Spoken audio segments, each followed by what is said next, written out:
আসসালামু আলাইকুম বন্ধুরা, আপনারা সবাই কেমন আছেন? Welcome to my kitchen room. আপনাদের সবাইকে স্বাগতম। আল্লাহর অশেষ রহমতে আশা করি আপনারা সবাই ভালো আছেন। আমি আজকে লাল শাকের রেসিপি নিয়ে আসছি।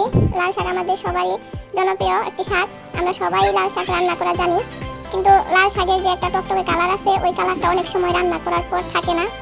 আমি আপনাদেরকে ওটাই দেখাবো আজকে। শাকটা সিদ্ধ করার সময় আমরা কাঁচামরিচ আর পেঁয়াজটা আগে দিয়ে দিব, লবণটা একসাথে দিব না, যার কারণে শাকের মধ্যে পানি কম উঠবে এবং শাকের কালারটা নষ্ট হবে না।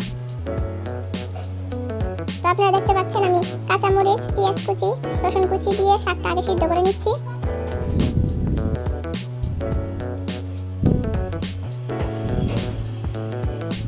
এখন শাকের পানিগুলো আমরা শুকিয়ে নেব।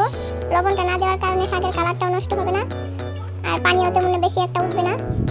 যখন শাকটা শুকিয়ে আসবে তখন আমরা লবণ দিয়ে দিব। দেখুন শাকের পানি অনেকটা শুকিয়ে আসছে।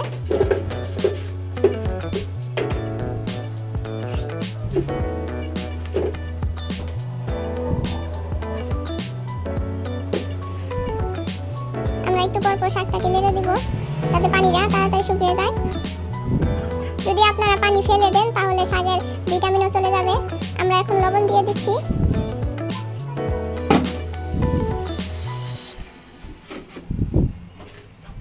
শাকের পানিটাকে শুকিয়ে নিলাম।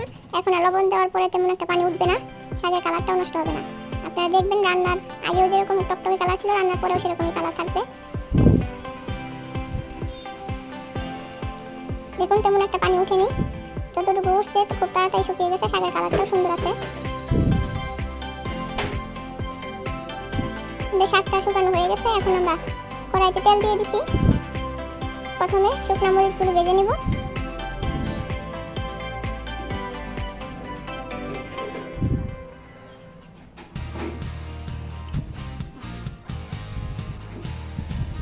শুকনো মরিচগুলো ভেজে আমরা উঠিয়ে রাখবো। তারপর পেঁয়াজ কুচি, রসুন কুচি ভালো করে লাল লাল করে ভেজে নিব। বন্ধুরা আমি এই চ্যানেলে নতুন, আপনারা অনুগ্রহ করে আমার ভিডিওগুলো দেখবেন এবং আমার সাথে থাকবেন। আমার চ্যানেলটা সাবস্ক্রাইব করবেন, লাইক দিবেন যাতে আমি আপনাদের সাথে থাকতে পারি।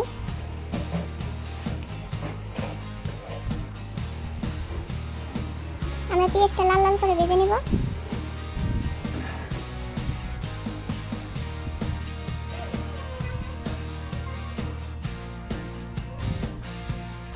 পেঁয়াজটা প্রায় ভাজা হয়ে গেছে।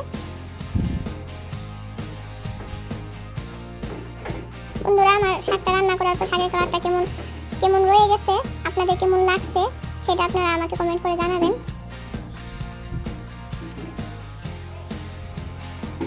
পেঁয়াজগুলো ভাজা হয়ে গেছে। এখন আমি শাকটা দিয়ে দিব। ভালো করে শাকটা মিশিয়ে নিব। দেখুন শাকের কালারটা একদম আগের মতোই আছে, কোনো পরিবর্তন হয়নি।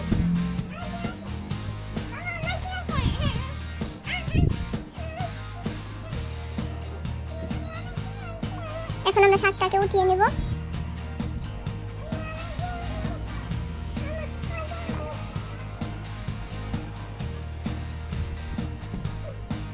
দেখছেন বন্ধুরা আমাদের শাকটা একদম লাল টকটকে আছে, আগের মতো একটুও কালার চেঞ্জ হয়নি। ভিডিওটা আপনাদের ভালো লাগলে অবশ্যই লাইক এবং সাবস্ক্রাইব করে দিবেন আর দোয়া করবেন আমার জন্য। পরবর্তী ভিডিওর সাথে আবার দেখা হবে। খুদা হাফেজ।